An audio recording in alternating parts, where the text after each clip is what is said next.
The voicemail buzzed on my phone late that evening, cutting through the quiet hum of the empty house. Brooke's clipped words replayed in my mind with a slow, creeping weight. You need to vacate the family home by the end of the month. 30 days. Then we proceed with formal eviction. I sat on the edge of the couch, letting the silence fill the room. This was the house we had both inherited. 50-50 ownership, or so I thought.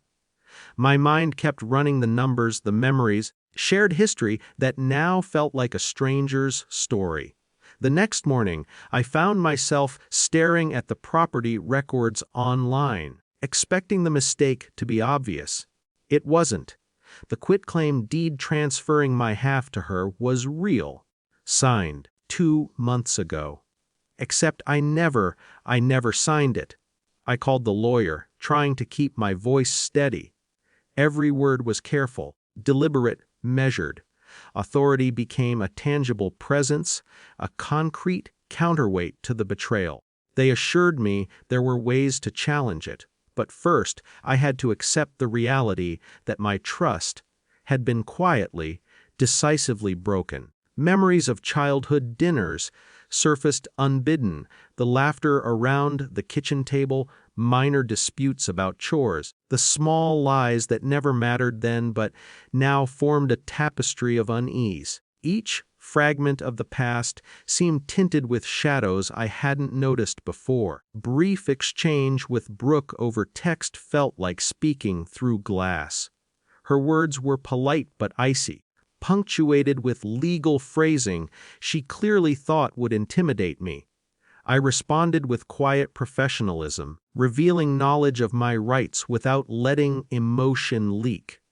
The leverage was there, subtle and restrained, but unmistakable. Days passed in a slow rhythm of research, phone calls, and the silent inspection of old files.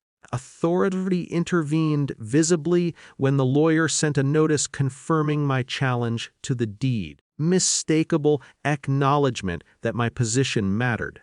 Power shifted gradually, quietly. The legal system lent weight to my restrained strategy. Yet the emotional landscape remained fractured. Anger simmered beneath composure. Every step of reclaiming control, checking documents, safeguarding personal belongings, preparing for the inevitable move, was a negotiation between pride and pragmatism. The betrayal stung not in grand gestures, but in its quiet, methodical execution.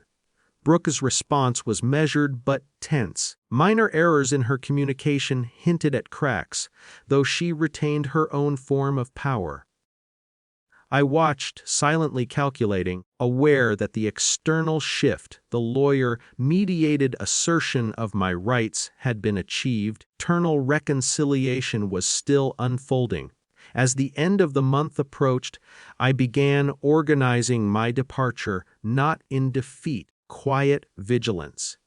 The house would no longer be mine to share, yet I carried forward a newfound clarity. Boundaries were now explicit, trust recalibrated, and my reliance on self had strengthened. On the last evening before vacating, stood in the empty rooms, listening to the subtle echoes of the past.